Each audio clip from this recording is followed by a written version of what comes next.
I've always had an interest in flying in airplanes, so that's why I chose it. He could hardly hold still. One minute, he would be up on a sawhorse examining the upper wing. The next, down on his hands and knees, helping adjust the starting mechanism. That man's nerves are pretty near the jumping off place, a correspondent was heard to say. The crowd on hand was small. Washington had yet to catch on to what was happening at Fort Myer.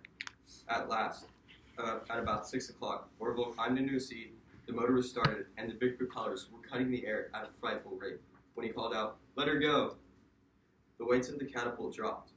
The plane shot down the rail, but then for 50 feet or more, it skimmed barely above the grass before lifting into the air. Everyone was shouting. At the lower end of the drill field, Orville banked, turned, and started back. The white canvas of the double wings standing out sharply against the dark border of the trees at the edge of Arlington Cemetery.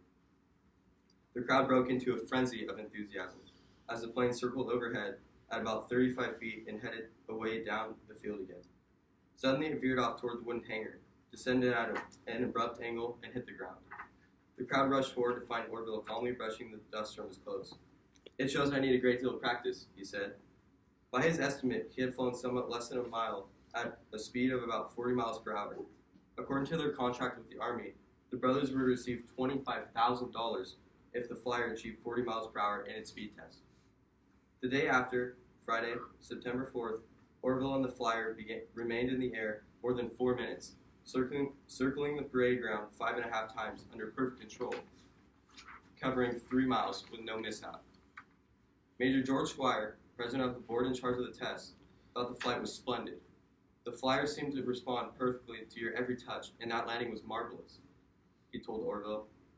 Other officers were calling it the most wonderful exhibition they had ever seen.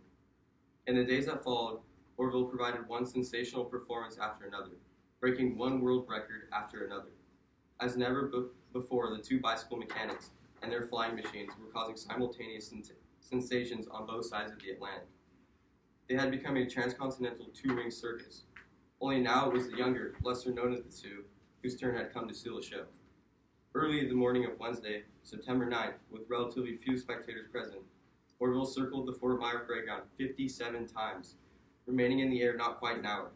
When word reached Washington that he might fly again that afternoon, offices were closed, and 1,000 or more government officials, members of the cabinet, department heads, embassy personnel, and members of Congress came pouring across the Potomac by automobile and trolley to see for themselves.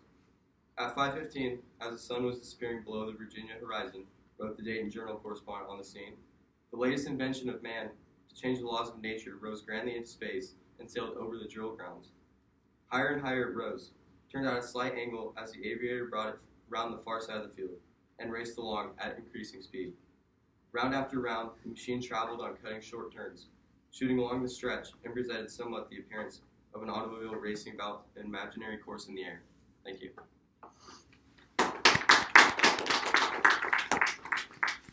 Okay, Aaron, how did that go?